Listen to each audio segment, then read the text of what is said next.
ধরো যতগুলো সিনেমা করেছো, এমন কোন সিনেমা কি তোমার জীবনে তুমি করেছো যেটা ধরো কোনোভাবে মনে হয় যে এটা না করলেও পারতাম, এরকম কোনো কাজ হয়েছে কিনা? নাম বলা দরকার নাই, কিন্তু আছে কিনা এরকম কাজ? না, যদি সত্যি কথা বলতে হয় না, আমি সবকিছু পরেই এখন এই মুহূর্তে দাঁড়িয়ে পরিমণি। যদি কোনো কিছু নিয়ে আফসোস করি এটা আমার করা উচিত ছিল না, বিশ্বাস করো, তাহলে হয়তো এক্সপেরিয়েন্সটাই হইতো না। হয়তোই। এক্স্যাক্টলি। আজকে আমি স্বপ্ন জালো পেয়েছি অনেক কিছু, ধরো যে মানুষের যেখানে ভুলভাল লাগবে, আমার চোখে অনেক লাগে যে এটা আমি করেছি, এটা আমি করতে পারলাম, এটা আমি কেন। বিশ্বাস করো ওইসব পরেই আমি আসলে স্বপ্ন জাল করেছি, ওইসব পরেই আমি এখন পরিমণি।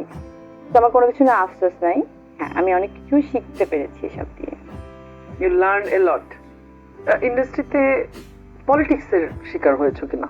প্রচুর পলিটিক্স আমি দেখি, মানে হ্যাঁ, হতে পারে, কিন্তু আমি শিকার হই নাই পলিটিক্স।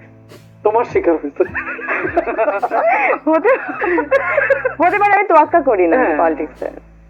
ওকে, মানে তোমার সাথে ঠিক হ্যাঁ, করে আমার মাথায় নেই যে আল্লাহ এটা হয়েছে, আমি কি হবে, আমি ভেঙে যাবো, এমন হয়েছে? No, আমি কোনোদিন পাত্তাই দিইনি তোমার কি এরকম হয়েছে যে ধরো কালকে তোমার শুটিং, আজকে তোমাকে ক্যান্সেল করা হয়েছে, ক্যান্সেল করে অন্য আর্টিস্ট কল করে ফেলা হয়েছে?